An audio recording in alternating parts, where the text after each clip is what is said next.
I've been a huge fan of Android head units, and over the last few years I've tried a couple of different models in a number of my cars.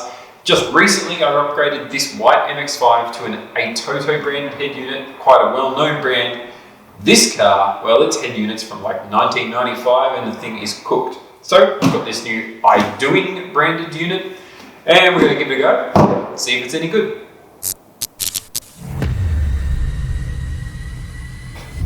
Okay, first of all, let's get the boring stuff out of the way. I'm wearing a hat because it's cold. If you don't like, get over it. Secondly, it sounds a bit shitty in here because it's a garage. We're working on cars. Where else do you expect us to be? Let's get on to the important stuff. Firstly, what's in the box? Some love letter that doesn't mean much.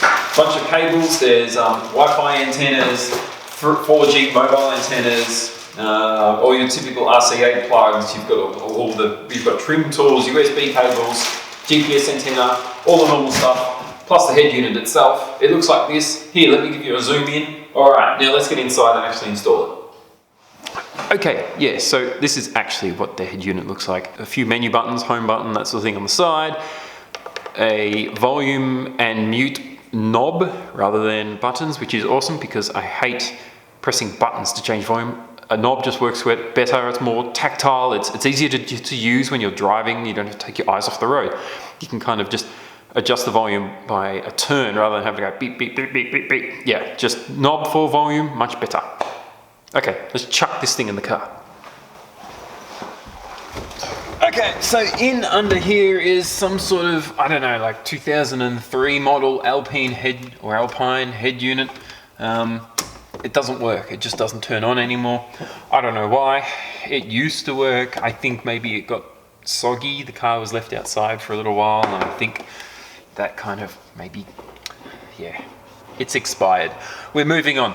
I've got to remove some of this center console here quickly so that we can get, I guess, the old radio out. There's also a little cubby here we'll need to remove because that's obviously a 2-DIN head unit, 7-inch display, whereas this hole is sort of a single DIN plus cubby hole. So we're going to do a bit of disassembly. We'll speed through that quickly and then I'm hoping behind the old radio that's sitting here is an adapter or something and I don't have to do too much wiring because obviously the factory radio would have been some sort of proprietary-ish Mazda plug, whereas obviously the aftermarket head unit is something sort of more standard, shall we say. So having an aftermarket head unit already in here means there's some sort of wiring jobby going on behind there, no doubt. We'll find out.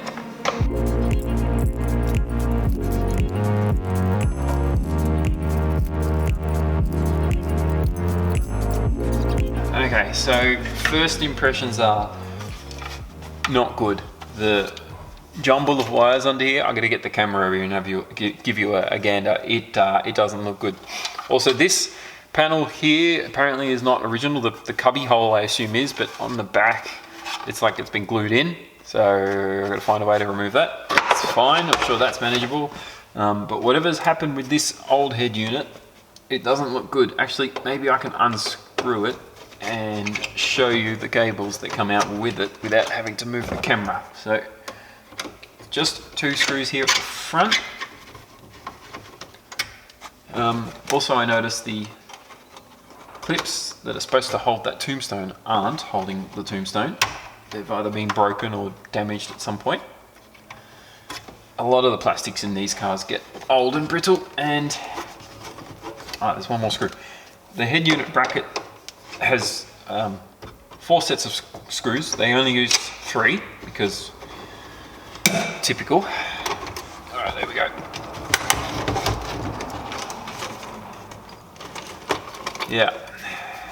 Yeah, awesome. Oh, absolutely disgusting. So what they've done is instead of, I don't know, using your brain like a normal person,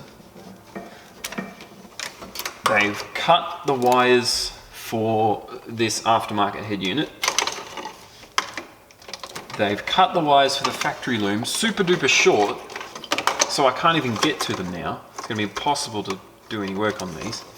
And then they've got this ugly jumble of green in between. I pulled out the rat's nest, the jungle, I don't know. The number of crimps that came loose rather than... So these are bullet connector type things, right? So there's supposed to be a male and a female.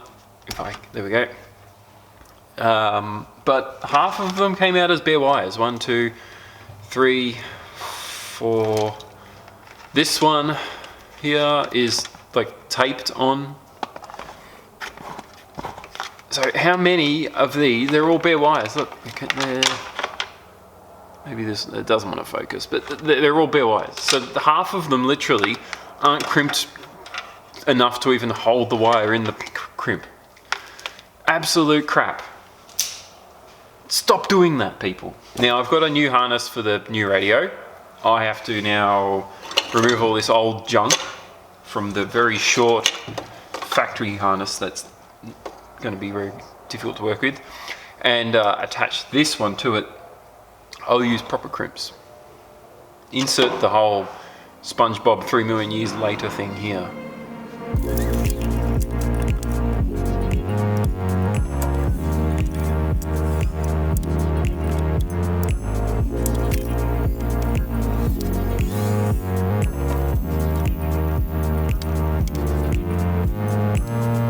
Righto, so here's where we got to. Now the radio itself comes with a whole bunch of connectors, all of these guys over here, and then the two main sort of ISO standard plugs. Now all of these guys, they're more or less for things like your Bluetooth microphone, your GPS antenna, your SIM card antenna, a bunch of USB connections, that sort of thing. And then I've adapted the car. Now because the car essentially had bare wires, that jumbled mess that was in there, I cut it all out. It was terrible.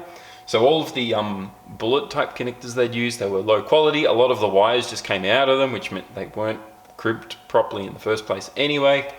So they were just really poor quality. So I've removed all that, cut all them out, replaced these guys down here with three, I don't know if you'll be able to see them, but there's three Deutsch connectors here. So two pins for the left and right speakers, and then 3 pin for the 3 main wires that plug into the head unit.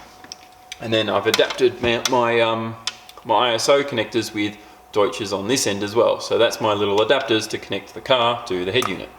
Now the pigtail here is for a ground wire. The factory harness doesn't come with a ground here. The factory radio, I guess, grounds to the mounting point on the chassis or something. So I've had to do the same thing. So we've got an extra, that doesn't go through the Deutsch intentionally because there's nowhere for me to wire that into. So we've just got a ring kind of lug terminal thing there. That'll have to find a screw point inside under here, under the radio. So that's everything. That's all the wiring done now. I'll just assemble it all and we'll give her a test run. Now in terms of the physical mounting, I've used what I believe is the factory bracket. It was the bracket that was attached to the old head unit. Pretty sure it's factory because it kind of has tabs and things that line up with the dash cover or the dashboard here. And in terms of the cover or the tombstone that goes over the top, there was this section of trim here that was running through the middle, which was definitely not factory. I popped that out. It looked like it had been JB welded in or sort of epoxy glued in. The epoxy was kind of brittle, so it was easy enough to snap it out, this thing. And then I've shifted it down to the bottom here, which is kind of where the hole is now when this lines up. So that's down here. I've just double-sided taped it in, so it's semi-permanent-ish, easily removable. I don't think it'll fall out. I've used like kind of good 3M tape. But hopefully that's enough to hold it in place. And now when we put this on, it all looks like it lines up okay, which is really good. So this plastic trim lines up around the radio quite nicely. The radio itself fits in that hole pretty well perfectly.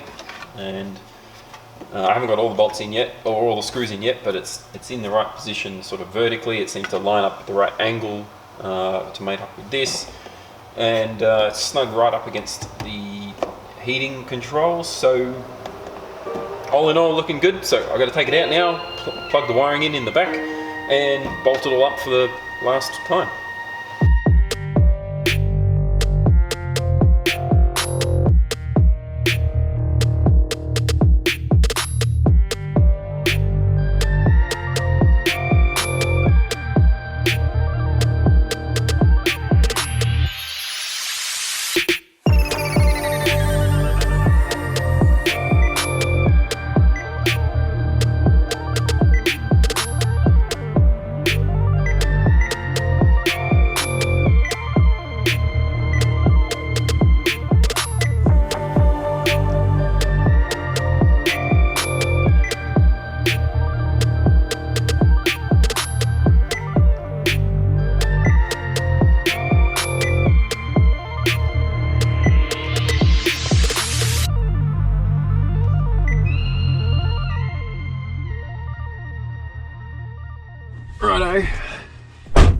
reckon we take this thing for a little spin.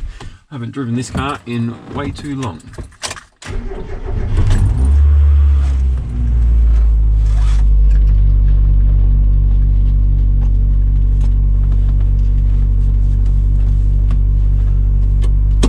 Now I just noticed it's doing a full cold boot.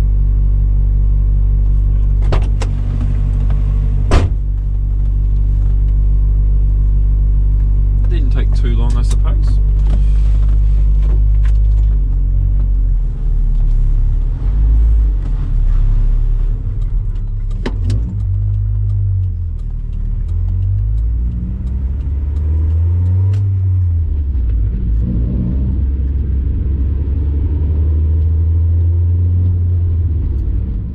I can't quite drive and talk and touch a head unit because, you know, there are probably legalities about doing that too much, but all in all, this thing's been going great. I've had a little fettle with it now, and in terms of features, in terms of what it offers, it's very similar to the ATOTO. I feel like the aesthetic of the thing built into this dash is nicer in this car. The volume control as a knob is a plus in my books. I think I prefer that over buttons. The unit's responsive, the UI is responsive, there's no lag or anything. You've got all of the features you would expect from a basic head unit, as well as much more in terms of Androidness. So you've got GPS, you've got maps, you've got Wi-Fi, you've got 4G SIM card, you've got USB. I think there's 3 USB inputs, although I've only plugged in the one because why do I need 3? I don't know. You could jam the thing full of USB sticks with music if you wanted to. You can play all your favorite apps, Spotify, all of that sort of thing. You can do podcasts, videos, YouTube, streaming. You could probably watch Twitch on there if you wanted to. I don't know. You could do all of that stuff. But let's do a bit of driving, mate.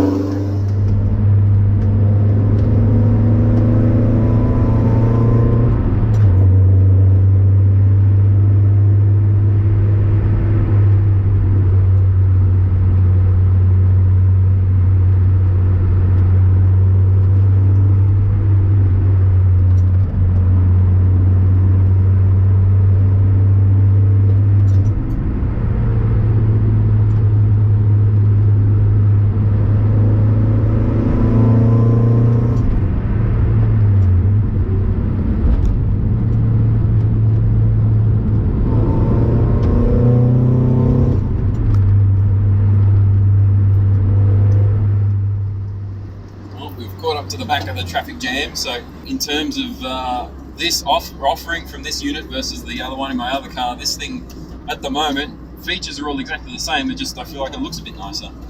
The UIs are pretty much the same. They both run Android 10. All in all, both very nice units. In terms of the connectivity into the car with this one, I had to source my own ISO connector. I don't think it came with one. I do remember I pulled the box apart at one point a few months ago, so maybe I pulled it out, but I don't think I did. But it was like $15 for an ISO pigtail, and then obviously I had to crimp it into the car. I chose to use Deutsch connectors as the kind of adapter between the head unit and the car. Obviously that's massively overkill, but it's better than what was there, which were those dodgy bullets that were falling apart. So nonetheless, very happy with this install, very happy with how it's gone, very happy with the performance. Yeah. In terms of costs, can't remember exactly how much I paid for them, so I'll put some pictures up here now and you can make your own mind up on which one you think is better, which one you think is better value. Physical aesthetic, this one's nicer. The other one in the other car, the ATOTO, comes with more of an additional bezel, which meant it fit the NB really nicely. I'm not sure if it'd fit as nicely in this car though, so, you know, this one in that car probably will look a little bit less, I guess, integrated, shall we say.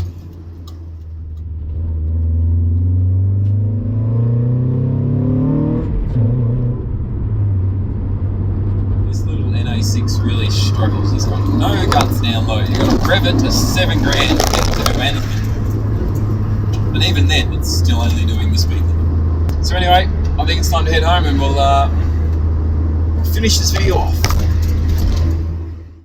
So that's the Idoing head unit. Honestly, install went okay for the most part. I think the troubles that I experienced were all really just related to this car and the wiring that was in there, not really the head unit itself. These cars, the MX-5, particularly NA and NB, really easy to work with. Very easy to get head units and stuff installed in them because they're kind of just doubled-in unit, fairly basic features. These things, there's Android. Can you stop pressing the buttons, mate? Thank you. Honestly, the Idoing branded unit, I feel, is much more aesthetically pleasing. It's a bit simpler in terms of the buttons and the interface on it. You've got the sort of simple strip along here, the volume knob there. It integrates really nicely into this dash. There's only a small gap around this bezel, and we've obviously had to fill in the void here because the factory cluster just has that slightly larger gap than is the standard 2-DIN size, unfortunately. But overall, I really feel like this Idoing unit is, I think, a nicer unit than the ATOTO I've got in my other car now, and I'm kind of sort of disappointed with my ATOTO. Now, I think that could be a price point thing. I bought the cheapest, I'm pretty sure, ATOTO I could find. I know the ATOTO is a slightly, I guess, better known, slightly better quality, sort of cheaper style of Android head unit, if that makes sense. The better end of cheap. Whereas the Idoing, never heard of it before. Nonetheless, the ATOTO doesn't look as aesthetically pleasing. I feel the UI side of things, they're essentially exactly the same. This one boots up quick. If I flick the switch on, it's all of about 4 seconds, and it's the warm boot is up. The UI is quick to work with. It's not slow. Everything. You've got all the functions you could ask for. There's lots of configuration here for the device itself in terms of display, colors, audio settings, navigation settings, system settings. It's all there. So a lot of your typical Android stuff. You can play video, navigation, you play radio, you can play music, hook your phone up with Bluetooth. I've got no files on here at the moment. You've got apps for all the things you could ask for. So there's apps for all your choice of navigation software. You can have photos and videos. You've got the Google Play Store, so you can obviously, you can obviously access whatever apps you can get from the Play Store. You could watch YouTube. Now, obviously, playing videos and things while driving is a bit of a no-no, but hey, that's up to you how you handle that. In terms of cold boot on the ATOTO, key on, and yeah, about the same 3 or 4 seconds. Similar sort of UI, although I do feel like the physical buttons aren't quite as pleasant, or at least not having a volume control knob. Navigation, video player, music player, all of that sort of stuff, Bluetooth. A lot of the same functionality here as well in terms of some of the configuration for the device, in terms of colors, displays, that sort of thing. So very similar kind of OS, very similar features. If we look at the specs, again running Android 10, same as the other unit, equally as responsive, and I think in terms of the features, the apps, they all function very similarly. Now obviously the kind of card is dated compared to the head unit, but I don't mind that. I like a bit of modern technology in an old car, and I feel like a radio is a great thing to add. So yeah, for me, an awesome addition. You want to talk to the camera? What do you want to say? You wave, alright, yeah, fair enough. You say bye everyone. Bye. See ya. Yes. You say see you later. See you later.